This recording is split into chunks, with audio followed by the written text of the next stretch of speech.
This is StratNews Global. I'm Amitabh, Revi, and I'm extremely glad to be joined from Vilnius in Lithuania by Sviatlana Tsikhanouskaya.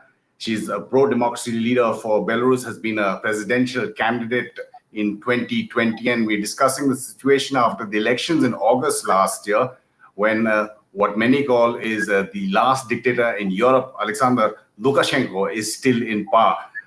Госпожа Тихановская, очень приятно видеть с вами. Извините, мой русский не так хорошо я говорю, но очень приятно и спасибо за ваше время. Hello everyone, and спасибо вам. Ms. Tikhanovskaya, you've been traveling a lot. You're just back from Greece and lots of other parts of Europe. But just wanted to get your assessment of what the protests in Belarus and other places where Belarusians are protesting for democracy are currently. Have they gone down in intensity since the elections in August? The will of Belarusians for the changes, for new elections, hasn't changed. What has changed, what is worsening, is the level of violence from the regime side. They are continuing to detain people. They are continuing to torture people in jails, and they continue to put pressure not only on like private Belarusians, but also on structures and mass media. For example, yesterday, the greatest broadcasting company, Tutbay, was blocked, and a lot of workers and journalists have been detained.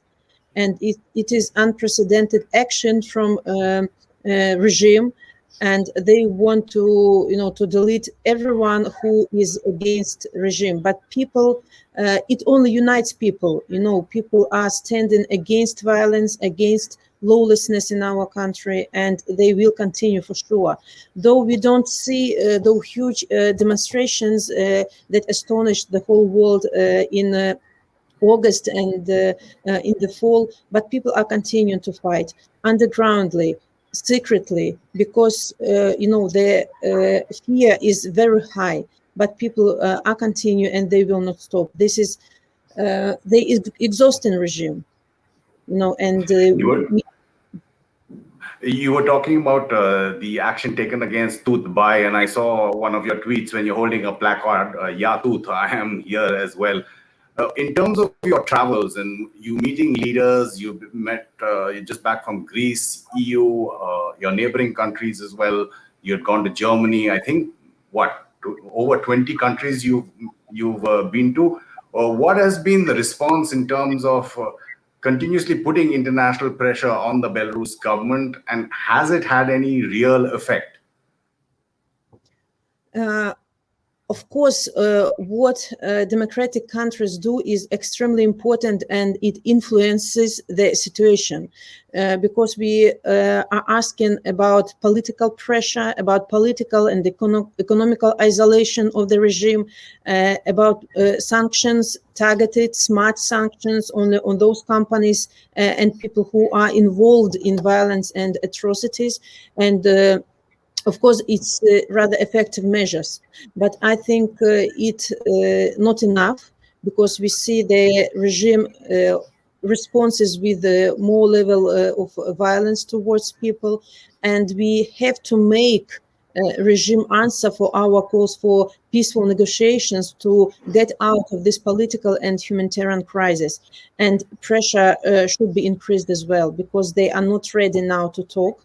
And it's a pity, because we see that they don't think about country, they don't think about people, they don't think about improvement of the situation. They're thinking all about keeping up to the power and not looking at people's sufferings.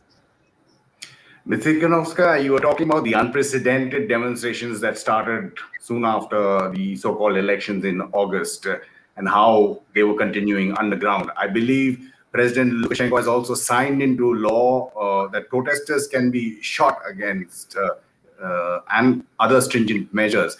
How are you keeping the morale of people that you're saying inside the country and outside in terms of keeping up the pressure?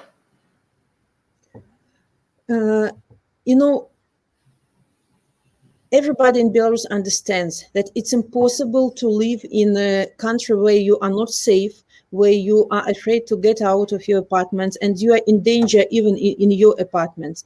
And it is everybody's intention to change something. Sometimes people are tired, sometimes people are stressed, but every new imprisoned person, every new detained, it like high this angriness inside people, and this angriness like turns into energy that let people keep people going forward and not stop.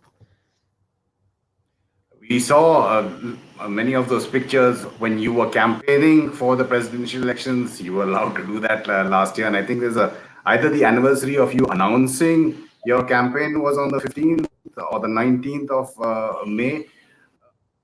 Tell us, do you think that President Lukashenko, over these last 9 months, thinks that that the problem has gone away? He wants to show to the world that the problems has gone away. He wants to silence everybody, so nobody could have a chance to see the reality. That's why he is pressing journalists first of all, and but he understands that it is impossible to be to lead the country where people don't want you, where you lost the face of strong leader, where you lost the face of, batka, as he called, like father, as he called himself. And it's impossible to lead the country where everybody wants changes and when everybody is angry with you. And Lukashenko lost this image of a strong person, but he gained the face of a criminal in the eyes of Belarusian people. And people will not stop fighting against this regime. Ms. Tsikhanouskaya, he still controls the security apparatus, though. He had that National People's Congress a couple of months ago, and there's even talk that his son, the way could be prepared for his son to take over, because he's also part of the government machinery. We see that we have to admit that he still control like right policemen, but I have to say that people from internal forces are also want changes, but they are even more slaves of this regime than usual people, because they are connected with blood. They may be blackmailed by this regime, and they are also afraid. And they can't say openly about their wish for changes, but we in constant dialogue with some people from internal offices in Belarus, and we know the moods there. And they also have to find strength in themselves to say they no to this regime, and we hope that it will happen sooner or later.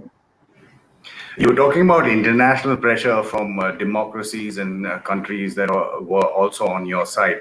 What about Russia and how important that is? Now, President Putin and President Lukashenko have already had 3 meetings, 2 this year, 1 in September, and apparently 1 again later this month.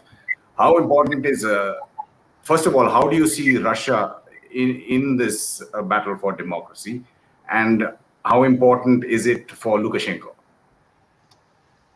It's a pity that not Russia, but Kremlin decided to support Lukashenko, because Russian people are supporting Belarusian people, and it's evidently. And, supporting Lukashenko means that they're supporting violence and tortures in our country. But I have to say that Russia will always be our neighbors, and it will be necessary in the future to continue our relationships, but our intention, even to improve this relationship, to make them more transparent, more clear for people. And for 26 years, this regime build walls between Belarus and other European countries, but build these close relationships with Russia. And we really don't mind. We have very deep trade relationship with Russia, and we want to continue this. But Russia doesn't have to like interfere into our political issues, because it's not fight between Russia or Belarus or Western countries with Belarus. The problem is inside our country, and we have to decide to solve this problem by ourselves. But I have to notice the interference into, standing up for democratic changes, for human rights, for law in the country. It's not interference. It's moral values that every country has to stand with, and Russia as well. But it's a pity really that they have chosen to support criminal. Tsikhanouskaya, were you disappointed that Belarus was not mentioned when the U.S. Secretary of State Blinken met Sergei Lavrov in Iceland? Ukraine was mentioned, other issues were mentioned. How big a support do you see the U.S.? Since the election campaign of Mr. Biden, we saw his strong statement about Belarus, about democratic values, and we are in contact with Washington, and we are in contact with Julia Fisher, its ambassador to Minsk, who wasn't let to come to Minsk. And we are communicating almost every day, and we see the intention to support Belarusian civil society. That's why Belarusian Democracy Act was adopted rather fast, and we continue our strategy, and I'm sure that the US will be more involved in supporting human rights and justice in Belarus. You mentioned the support from the Kremlin. How important is that? Because there are billions of dollars that reportedly have been given in aid. The whole energy sector is so connected that Russia play a big part in what really happens in power in Minsk, right? I'm sure that it's important for Russia as well that the situation in Belarus is stable.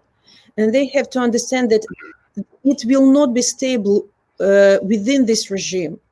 And it is in their interest to help on their level to maybe to help to solve this political crisis.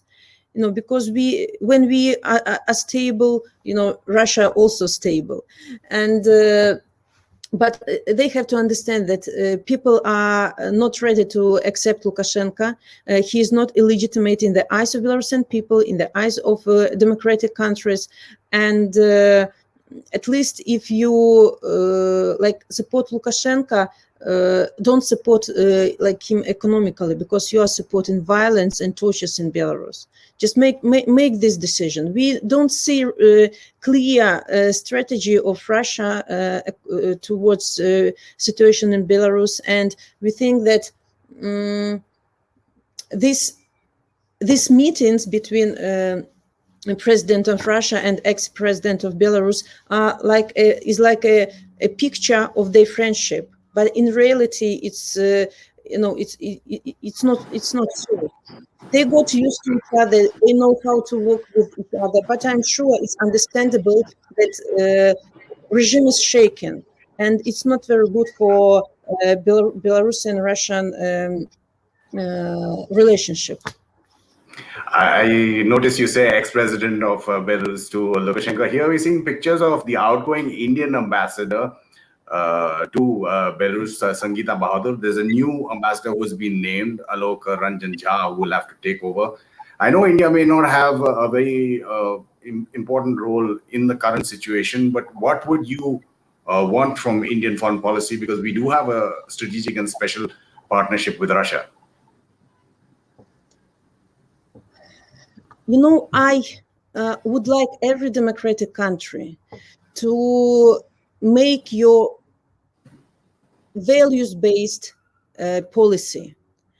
And if you see that human rights are violated in the country, if a tremendous number of political prisoners in Belarus, if journalists are pressed, if medics, students are pressed, it means that you I don't know, of course you may continue any kind of relationship, but be consistent in your democratic policy. Talk about us, talk about situation. Don't be afraid, because this policy is tell the truth, even if it can influence your businesses or relationship. This is the truth. You can't close your eyes only because close relationship with Russia or whatever else. Because the whole world, our situation is absolutely clear. What is black and what is white. We don't have this gray. Yes, it's absolutely clear. So, are you on the side of black or are you on the side of white? No, it's as simple as this. Ms. Tsikhanouskaya, now, what are your plans in the future to continue to put pressure on Lukashenko and the power structure there, the government there, and when do you see things actually changing on the ground? I really can't predict the data of changes. Of The course. process, but we have to continue pressure. Our strategy is new elections this year, negotiations, and now we're trying to make regime to answer for our calls for negotiations. But to make them answer, we have to put more pressure inside the country. Though we have, very small window of opportunities in Belarus because of huge level of repressions, but democratic countries can really do a lot more. Their statements, their actions can be braver. Sanctions list can be wider. And don't lose Belarus from agenda. I understand that it's a lot of things happening in the world, and you have a very serious situation in your country, but people are dying right now not because of illnesses or environmental cases, yes, but because of one person, because of his desire to suppress people, to delete people who are not agree with him. So internal pressure and external pressure on regime. Secondly, it's assistance to Belarusian people, to civil society, helping political prisoners, helping families of political prisoners, assistance to mass media, assistance to medics and striking committees. And the third pillars of our fight is justice, because since August, more than 35,000 have been detained, at least 8 were killed, and no one criminal cases against right policemen who killed those people or who tortured those people. It's a pity we have to look for justice abroad now. We are collecting all the evidences of tortures, all the evidences of inhuman relation to people, and we collect them just to avoid impunity in the future. Everybody has to understand his crimes. He will get in front of justice trial in the future. They don't have to think that everybody will forget about this. No, too many people have been suffered, and it's still continuing and worsening. Sviatlana Tsikhanouskaya, очень приятно был с вами разговаривать. Спасибо большое за ваше время. Thank you so much. Thank you. Take care of yourself. Have a nice day. Do stay safe, you and your people as well. Thank you, Sviatlana Tsikhanouskaya. Goodbye. And just a reminder to all our viewers, do click on the subscribe button on our YouTube channel, as well as subscribe so that numbers increase. You can help support our kind of journalism by going onto our website, StratNews Global. Follow our social media handles as well on Twitter, Facebook, and Instagram for the latest updates and analysis from an Indian perspective. This is StratNews Global. I'm Amitabh, Revi.